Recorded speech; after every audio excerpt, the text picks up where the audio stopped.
네, 계속해서 이어서 여러분들과 이제 BIM을 이용한 시뮬레이션에 대해서 알아보겠습니다. 앞에 동영상에서 우리가 쓰나미를 설명하다가 멈췄습니다. 그래서 쓰나미부터 이어서 여러분들과 설명을 하겠습니다. 자, 그러면 또 PPT를 보면서 설명을 할게요. 자, 쓰나미에 관련된 거고요. 쓰나미 같은 경우에는 재해재난하고도 연관이 많이 되고요. 그 다음에 도시계획 이런 데 영향을 줍니다. 그리고 구조 이런 부분에도 영향을 많이 미치게 되겠죠. 그래서 이런 부분에 대한 쓰나미 해석 관련된 동영상이나 이런 것들이 많이 있는데 그 중에 답을 또 상은 없으니까 말합니다. 몇 개만 성급함의 지름길을 찾다가 건너뛰고. 자, 분석 프로그램은 뭐 여러 개가 나와 있어요. 뭐 쓰나미 분석 뭐 이런 식으로 검색하면 많이 나오는데, 일단 기본적으로 쓰나미라고 하는 거는 우리가 어, 바다에서 지진이 발생했을 때 그 지진의 영향으로 인해서 거대한 해일이 발생을 해서 그 해일이 내륙에 있는 해안가에 도시를 치는 거죠. 범람하는 거죠. 그때 우리가 제방이나 뚝 같은 거를 바닷가에 방파제를 만들어 놨음에도 불구하고 해일이 워낙에 커서 도시에 영향을 미치게 된다라는 거고요. 이거는 어떤 시뮬레이션이냐면 그러니까 해안선을 기준으로 뭐 몇 킬로미터 떨어진 지점에 강도가 뭐 7.0, 8.0 정도 되는 지진이 발생했을 때 해일이 발생한다. 그때 그 해일이 도시에 얼만큼 강력한 쓰나미를 일으키느냐. 그때 도시가 어느 정도 침수가 될 것인가. 어느 높이까지 침수가 될 것인가. 그리고 이 강도가 어느 정도 세기로 올 것인가. 그러면 해안가에 있는 건물들이 고도를, 그러니까 지면에서 해수면에서 어느 정도 높이로 올려야 되느냐, 그리고 그 강도를, 건물의 강도를, 구조를 어느 정도로 해줘야 피해를 줄일 수 있느냐, 그리고 사람들이 대피를 해야 된다 라고 했을 때 침수되지 않는 지역을 찾아야 되겠죠. 그 지역까지 대피를 시켜야 되니까 그런 것들은 어떻게 할 것인가 라고 하는 거를 조사하는 겁니다. 이건 엄청나게 강력한 쓰나미가 왔을 때 건물이 한 2, 30m까지 물에 잠긴다. 그러면 2, 30m를 끊었을 때 부산으로 치면 2, 30m가 되는 쓰나미가 와도 잠기지 않는 위치가 어디냐, 피난 지역을 어디로 잡아야 되느냐, 이런 것들을 분석해 볼 수 있는 겁니다. 뭐 요즘 같으면 얼마 전에 홍수는 아니지만 홍수처럼 막 비가 너무 많이 와가지고 그 지하차도가 물에 잠기는 바람에 인명사고가 발생하고 막 이랬는데, 그런 것처럼 쓰나미가 아니더라도 비가, 폭우가, 집중호우가 왔을 때 물에 어디까지 잠길 수 있느냐라고 하는 것을 분석을 해서, 그럼 사람들이 어디로 어떻게 대피해야 되나 이런 것들도 분석을 해볼 필요가 있겠죠. 그죠? 도시 단계 레벨에서는, 그죠? 건물 단일 레벨에서는 그런 것들을 고려하지 않더라도 필요합니다. 그래서 BIM을 이용해서 이런 것들도 하고 있다 라고 하는 것들을 여러분들께 보여드렸고요. 또 넘어가서 이거는 역시나 CFD라고 하는 아까 유체 역학을 이야기했죠. 열 유체 역학이라고 하는 걸 이용해서 이런 것들을 분석을 하는데, 대류 형상인데 건물에서만 할 수도 있지만 이거를 도시까지 키우면, 분석 규모를 키우면, 요즘 많이 이야기되는 것 중에 하나가 친환경이나 이런 부분에서 많이 얘기하는 게 열섬 현상. 그러니까 정확하게 말하자면 온실효과죠. 온실효과가 발생을 하는데, 이 온실효과가 도시를 주변으로, 녹지가 부족한 도시를 주변으로 열이 몰려요.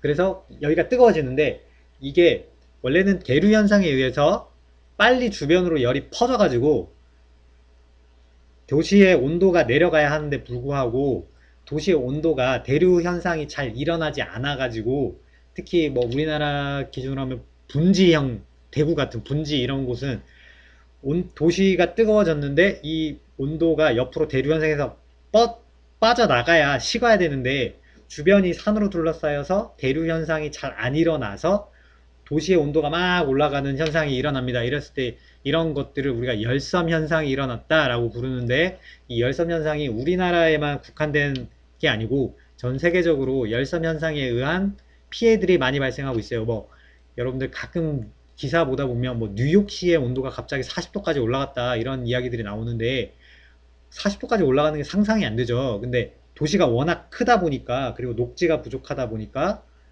이게 도시는 아무래도 콘크리트와 아스팔트, 유리 이런 것들이 많기 때문에 열을 흡수할 수 있는 애들이 적어요. 열을 흡수할 수 있는 애들이라고 하면 나무, 그 다음에 강, 바다, 이런 산, 요런 애들인데 이런 것들이 부족하게 되면 온도가 급격하게 데펴집니다. 뜨거워지는데 이 뜨거워진 게 식으려면 주변으로 대류 현상이 빨리 일어나가지고 퍼져야 되는데 열이 퍼져 나가야 되는데 그 공기의 순환이 제대로 이루어지지 않으면 열섬 현상이 발생하게 되는 거예요. 그러면 점점 뜨거워지는 거야. 점점점 뜨거워지는 거예요. 왜냐하면 계속 열은 공급되는데 이게 옆으로 빠져나가지 못하는 거예요. 냄비에 물을 끓이게 되면 냄비 안에만 계속 열이 공급이 되고 있는데 우리가 뚜껑을 만약에 닫아놨다. 그러면 열이 밖으로 못 빠져나가니까 아주 빠른 시간에 물이 끓겠죠. 그죠? 뚜껑을 열어가지고 공기가 통해가지고 이게 열이 밖으로 빠져나가면 천천히 뜨거워지는데 뚜껑을 닫아버리면 그 뜨거운 열이 밖으로 빠져나가지 못하니까 빨리 뜨거워진단 말이에요. 그죠? 이런 똑같은 현상이 열섬 현상이라고 보면 되고 이런 게 일어나는 거는 주변의 이산화탄소나 이런 것들에 의해서 열이 빠져나가는 공기의 흐름을 방해하기 때문입니다. 하여튼간 그런 이유에 의해서 열섬 현상이 일어나서 국내에서도 이런 거에 대한 연구들도 많이 되고 있고 해외에서도 이런 것들을 좀 어떻게 하면 완화시킬 수 있을지에 대한 고민이 많이 있어요. 하나 볼게요 또.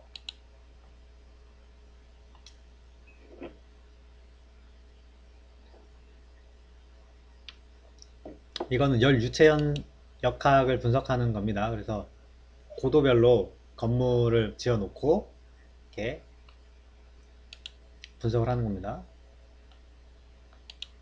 이거는 약간 열섬 현상 분석만 되는 게 아니라 미리 말하면 뭐 유체 역학 분석을 하는 거예요. CFD 가지고 이런 분석을 한다라는 겁니다. 최근에는 이런 CFD를 이용해서 유체 역학 분석하는 게 많이 나오고 있습니다. 열섬만 있는 게 아니라 특히 우리나라 같은 경우에도 부산도 요즘 많이 덥다고 하지만 제일 요즘 많이 더운 지역이 서울이나 이런 쪽이 예년에 비해서 많이 뜨거워요. 예전에는 대구가 제일 덥다라고 그랬는데 대구는 지난 뭐 한 10년 동안 뭐 나무나 이런 것들을 엄청나게 많이 심었어요. 일부러. 그래서 이런 열섬 현상이 좀 완화가 됐는데 다른 도시 같은 경우에는 예전에 심하지 않았기 때문에 좀 상대적으로 좀 소홀했죠. 그래서 요즘은 날씨 예보를 보면 대구가 제일 더운 게 아니라 포항이나 경주 또는 저쪽에 구미, 경산 이런 쪽이 더 덥더라고 온도로 놓고 보면. 그래서 가끔씩은 그 지역도 빨리 이런 열섬 현상을 해결하기 위한 뭔가를 해야겠구나 조치를 이런 생각이 들던데 선생님은 그러니까 그런 것들이 이런 데 영향을 받고 있는 거다. 거기가 갑자기 뜨거워지는 게 그 지역만 햇빛이 막 세게 쪼이는 게 아니라 똑같은 햇빛이 쪼이더라도 계류 현상을 일으켜 가지고 이거를 공기의 순환을 잘 일어나게 하는 그리고 그 열을 흡수할 수 있는 매개체들을 많이 이제 확보하는 게 필요하다라는 거고요. 이런 것들을 실험을 해서 어느 지역이 제일 심하냐 그 지역의 온도를 떨어뜨리려면 지금 예를 들면 지금 여기가 제일 빨간 부분이죠. 여기 빨간 부분. 그럼 이 지역이 지금 열섬 현상이 제일 심각한 지역이면 이 지역의 온도를 떨어뜨리려 그러면 이 지역에 직접적으로 뭐 녹화를 하는 것도 한 방법이 되겠지만 이 주변으로 바람 순환이 잘 될 수 있도록 예를 들면 고도 제한을 걸어주는 거죠. 그러면 바람이 이 위로 불면서 공기가 순환이 잘 되게 만들어서 도시의 온도를 떨어뜨릴 수도 있는 거예요. 부산으로 치면 해안가에 고층 건물을 세우면 안 돼. 그래서 고층 건물이 많이 들어오면 많이 들어올수록 바닷가에서 산 공기가 유입되고 뜨거운 공기가 밖으로 빠져나갈 수 있는 대류를 막아버려. 그럼 불리해. 이런 열섬 현상에서는. 하여튼 뭐 그런 것들을 요즘은 좀 많이 신경 쓰고 있다라는 이야기고요. 넘어가면 조명 해석이라고 이번에 또 나왔는데 디밍 제어라고 우리가 많이 부르죠. 이거는 이미 많은 건물에서 이미 하고 있는 거예요. 어떤 거냐면 화장실 같은 경우에 사람이 들어가면 불이 센서에 의해서 켜지고 사람이 나가면 불이 꺼지죠. 이게 조명 제어라고 우리가 흔히 부르는 디밍 제어입니다. 그래서 에너지 효율을 좋게 만들기 위해서 쓰는 거예요. 센서를 이용하는 겁니다. 그래서 뭐 예를 들면 화장실이 사람의 체온을 적외선을 통해서 감지해서 사람이 들어왔다 그럼 불이 켜진다 이런 거고요. 사람이 나갔다 불이 꺼진다 이게 첫 번째고, 강의실 같은 경우에는 사람이 들어왔다 그러면 불이 켜지고 사람이 나갔다 하면 꺼지고 이런 건데, 적외선만 있는 게 아니라 동작을 인식, 모션 인식 센서도 있고요.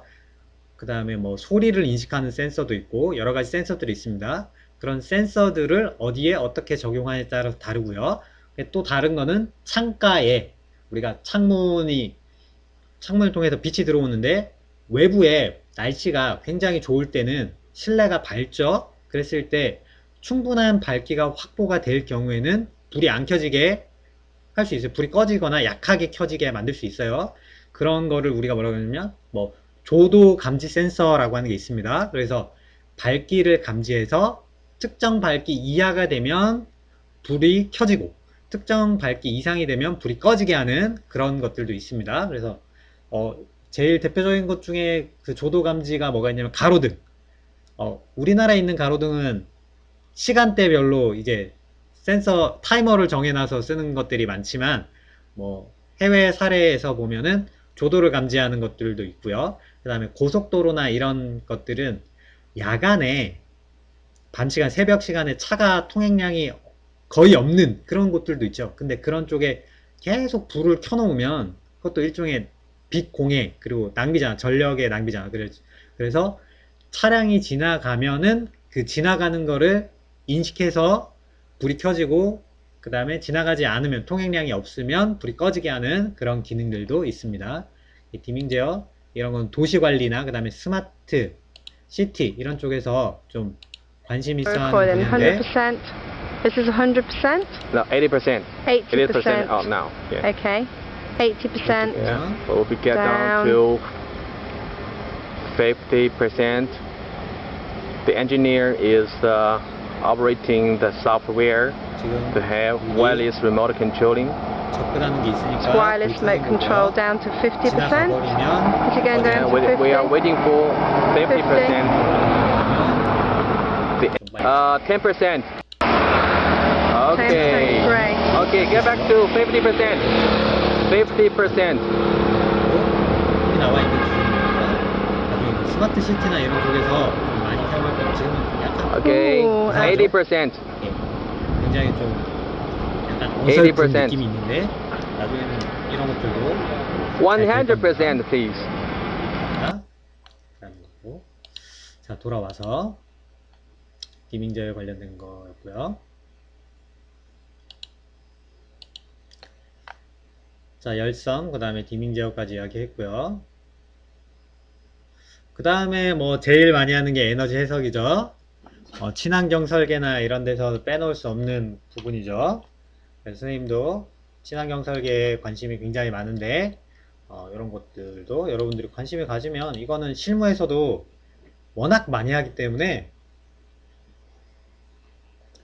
여러분들이 배워 놓으면 쓸모 있는 부분이에요. 그래서 뭐 자세하게 여러분들에게 가르쳐 줄 수는 없지만 우리가 이것만 배우는 게 아니라서 관심 있는 친구는 이런 것들도 좀 개인적으로 찾아서 보길 바라고요. 자, 여기도 보면은 에너지 시뮬레이션을 이렇게 합니다. 이건 레빗에서 하는 거죠. 이렇게 해서 이 정보를 가지고 이런 데이터들이 나와요. 지금은 이런 데이터들을 여러분들이 분석하는 게 어렵지만 조금만 공부를 하면 이 수치를 이제 해석할 수 있어요. 이 수치를 해석하면 예를 들어서 난방부하가 크다 또는 냉방부하가 크다, 그 다음에 환기에 관련된 부하가 크다, 조명 부하가 크다 라고 하는 의미가 어떤 거냐 라고 하는 거를 이해할 수 있으면 건물을 디자인할 때 그 부분에 영향을 미치는 거를 우리가 조절할 수 있겠죠. 자, 예를 들어서 난방 부하가 굉장히 컸다 라고 하는 거는, 난방이라고 하는 거는 따뜻하게 하는 겁니다. 보일러를 켜는 거예요. 근데 보일러를 켰는데 불구하고 별로 안 따뜻해지더라 라고 하는 게 난방 부하가 많이 걸린다는 거예요. 보일러를 많이 돌려야 된다는 얘기예요. 그러면 단열재를 좋은 걸 써가지고 벽을 두껍게 만들면 단열 성능이 좋아지면 열 전도를 낮춰주면, 열 전도가 많이 안 생기게 만들어주면 건물의 열이 밖으로 잘 안 빠져나가니까, 안 식으니까 효율이 좋아지겠죠. 그럼 부하가 줄겠죠. 그럼 그 부하를 줄일 수 있는 방법이 뭐냐? 첫 번째 아까 얘기했던 단열재를 좋은 걸 쓴다. 또 다른 방면으로는 창문이 벽에 비해서, 콘크리트에 비해서 단열 성능이 떨어져요. 그래서 창문의 비율을 줄여준다. 또는 창문이 열 전달이나 열 전도가 적은 로이 유리라고 하는 게 또 있어요. 그런 유리를 사용한다 라고 하는 게 도움이 됩니다. 또는 다른 디자인 쪽으로 또 접근을 해보면, 건물의 형태가 표피, 그러니까 외피 면적이죠. 외피 면적이 작을수록 에너지 손실이 적어요. 왜냐면 외기랑 면하는 면이 작을수록 덜 추워. 그러니까 우리가 겨울철에 옷을 입으면 손이나 얼굴이나 이런 게 외부로 노출되죠. 그 노출되는 면이 작을수록 안 춥잖아.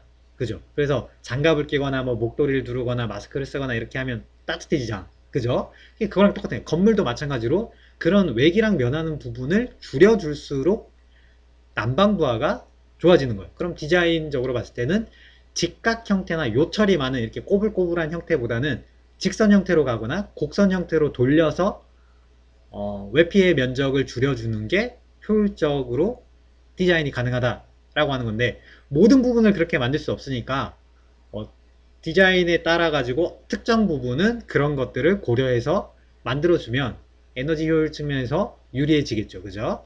그런 것들이 있고, 난방부하다.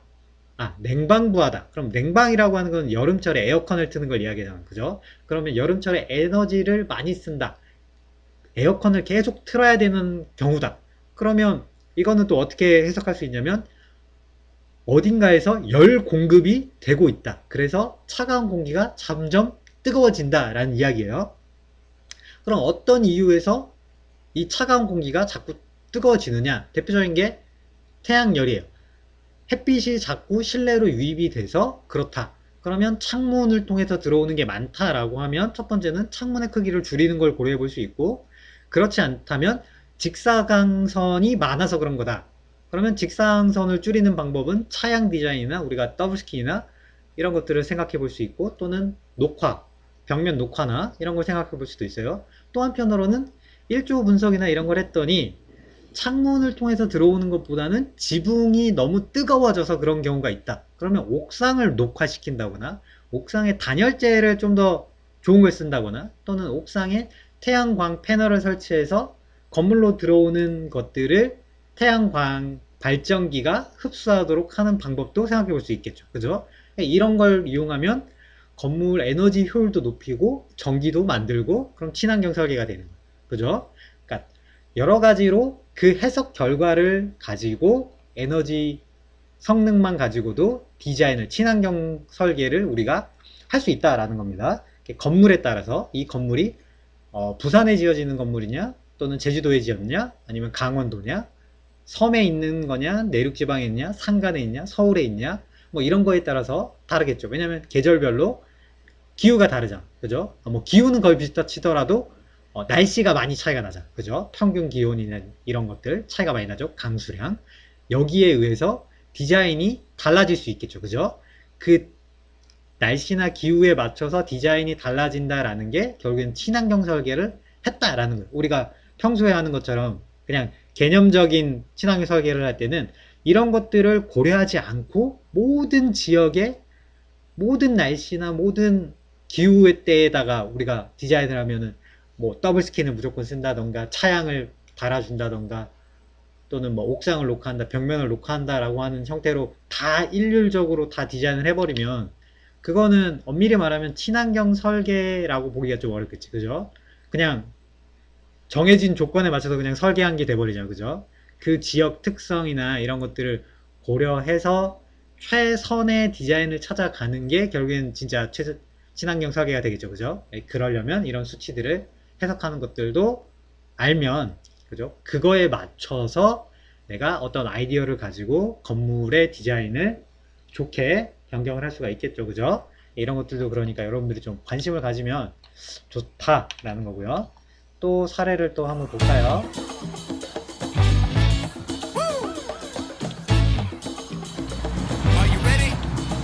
띄고요. 이것 역시도 레빗에서 하는 건데 어떤 걸 하는지 한번 볼게요.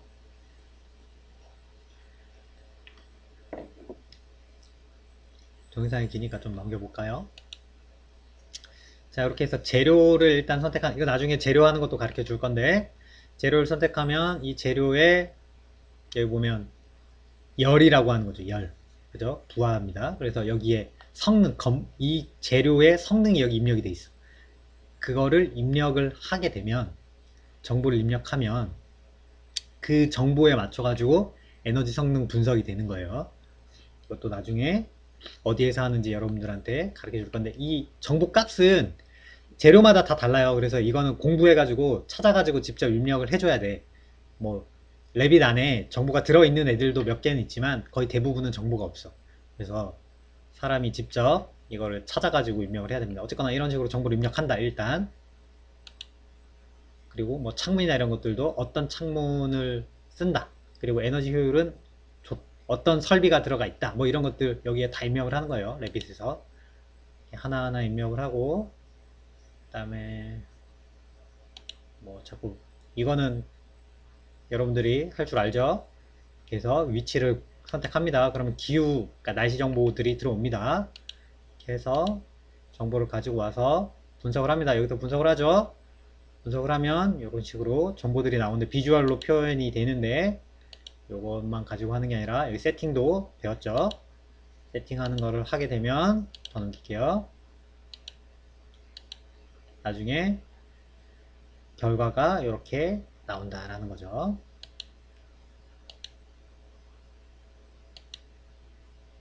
이렇게 데이터가 나옵니다. 지금은 요 데이터가 안 나오죠. 이거 옛날 버전에서는 이게 됐었는데 지금 요 데이터가 안 나오고 다른 데이터가 나오는데, 이런 식으로 데이터가 도출이 됩니다. 이 데이터를 해석할 수 있으면 이제 좀 더 좋은 설계를 할 수 있는 거고, 이거를 해석하지 못하더라도 기본적으로는 여러분들한테 저번에 이야기했던 것처럼 상대평가, 건물 Alt 1, 2, 3를 놓고 상대적으로 비교해서 가장 좋은 디자인을 선택하는 정도로는 충분히 활용할 수 있다 라는 겁니다. 자, 다음 것도 넘어가 볼게요. 그 다음에 구조 계산에서도 이런 것들을 많이 쓰고 있고, 마이더스나 테클라 같은 경우에는 그 램플러스가 사용해가지고 유명해졌죠. 마이더스는 구조 분석 프로그램인데 세계에서 가장 큰 구조 분석 소프트웨어 벤더사입니다. 마이더스 한번 볼까요? 산은 말합니다. 성급함의 지름길을 찾다가 광고는 건너뛰고,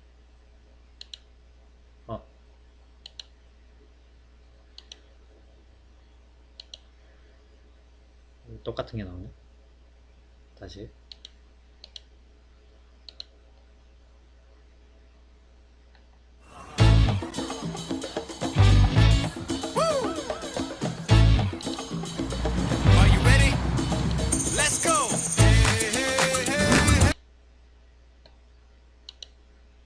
똑같은 게 나오네. 이 링크에 문제가 있나 보네요. 이거는 안 되겠고, 다른 거를 봐야 되겠네요. 자,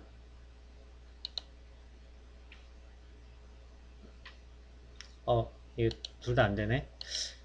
구조 관련된 거는 지금 보여줄 수가 없네. 링크가 문제가 있나 봅니다. 이거는 좀 아쉽지만 구조 관련된 거는 여러분들이 나중에 찾아보고. 넘어가서 피난. 요즘은 또 피난도 사건 사고가 워낙 많다 보니까 소방 관련해서 그죠? 이렇게 나옵니다. 그래서 여러 개가 있습니다. 그 중에 뭐 하나를 볼게요. 뭐 다 볼 시간이 안 되니까. 이만기 씨, 요즘 관절은 괜찮으세요? 관절은 관리하기 나름이죠. 광고는 건너뛰고요. 자, 이렇게 피난 시뮬레이션입니다.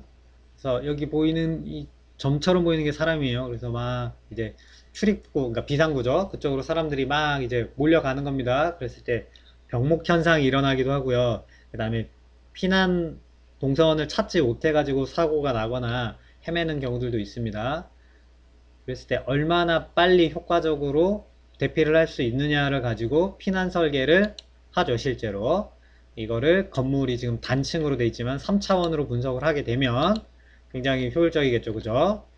네, 이런 내용이 있습니다. 이런 것들을 여러분들이 나중에, 지금은 사실 필요 없고 나중에 여러분들이 이런 것들도 관심이 있으면 아마 실무 가면 이런 것들도 아마 언급이 될 겁니다. 그 다음에 이거는 시빌 엔지니어링 쪽에서 많이 쓰는 것들인데, 도시 계획을 하거나 가로 경관 계획을 할 때 쓰는 거예요. 그래서 인프라스트럭처라고 하는 게 있습니다. 그래서 이거는 뭐 굳이 보여드리진 않을게요. 이런 것들도 있다. BIM과 연동되고 있다. 이거 오토데스크 겁니다. 여기 있다 라는 거고요. 그 다음에 예전에는 특정 시뮬레이션만 뭐 유명한 것만 해야 되느냐 이런 얘기도 있었지만 그렇지 않고요. 지금 보이는 심시티, 이건 게임이잖아, 그죠? 게임을 이용해서도 이런 것들을 할 수 있다. 게임 안에서 특정 도시를 실제로 세팅을 해 놓고 이런 것들이 어떻게 작용되는지를 분석하는 것들도 방법론적으로 연구가 실제로 되고 있고 사례들이 있습니다. 선생님도 예전에 학회를 갔더니 그 학회에서 이거를 게임 엔진을 이용해 가지고 분석을 하더라고. 게임 엔진이 예전에는 그냥 진짜 단순히 게임이었지만 최근에 만들어지는 게임은 이런 것도 굉장히 정밀하게 되게 현실성 있게 조건들이 들어가 있어요. 그래서 도시의 어떤 기능이나 이런 것들을 고려해가지고 실제로 이런 것들을 조건들을 만들어 놨어요. 그리고 그런 것들이 게임상에는 이렇게 있지만 실제 도시계획이나 이런 데는 그런 데이터들이 많이 부족하거든요. 그래서 게임 엔진이긴 하지만 이 정보가 굉장히 좀 사실적이고 객관적인 근거에 의해서 만들어진 조건이다 보니까 이걸 이용해서 실제로 우리가 있는 도시를 이런 식으로 모델링을 해서 조건을 줬을 때 지금 이 도시에 부족한 게 뭐냐, 상수도냐, 아니면 교통망에 문제가 있느냐 이런 것들도 분석하는 용도로 실제로 쓰고 있어요. 분석된 것들이 있습니다. 나중에 여러분들 관심 있으면 찾아보세요. 이 도시에 가장 필요한 기능이 지금 뭔지, 소방서가 지금 경찰서가 없는지, 아니면 뭐가 지금 문제가 있는지 이런 것들을 알 수 있다라는 겁니다. 실제로 논문들 몇 개를 선생님이 찾아봤는데 굉장히 흥미로운 논문들이 많아요. 자, 이런 게 있다라는 거고요.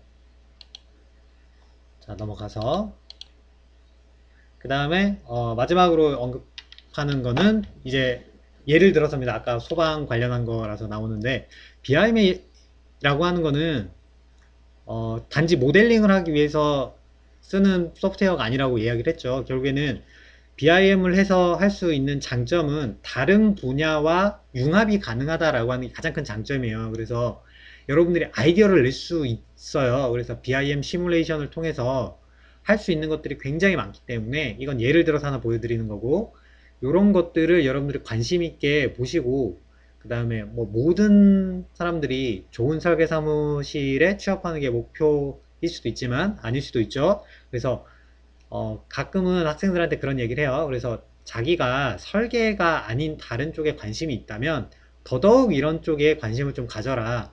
최근에는 이런 첨단 기술이라고 하는 것들이 워낙 많이 나와 있고 이런 분석 프로그램이나 다양한 소프트웨어들이 많기 때문에 BIM과 그걸 같이 융합하거나 연동할 수 있는 기능들을 이용해서 사업을 한다거나 아니면 또는 뭐 취업을 한다거나 공학이나 그 다음에 연구소나 뭐 이런 쪽에서 이런 사람들을 많이 또 원하고 많이 하고 있고 하니까 이런 쪽에 여러분들이 좀 관심을 가져서 공부를 하면 설계도 당연히 잘할 수 있지만 내가 어떤 특정 분야에 특화돼서 그쪽으로 진출하는 데도 도움이 된다 라고 하는 거를 좀 염두에 두시고 준비를 했으면 하는 바람입니다. 자, 이렇게 해서 좀 이번 강의는 좀 길게 갔는데 여기까지 하고 시뮬레이션에 대해서 설명을 했습니다. 이거 말고도 시뮬레이션 프로그램은 굉장히 많아요. 굉장히 많은데 여기까지만 설명을 하고 다음에 또 기회가 되면 이거 말고도 또 다른 소프트웨어들이나 이런 것들을 여러분들한테 가르쳐 드리는 시간을 갖도록 하겠습니다. 자, 여기까지 하겠습니다. 고생했습니다.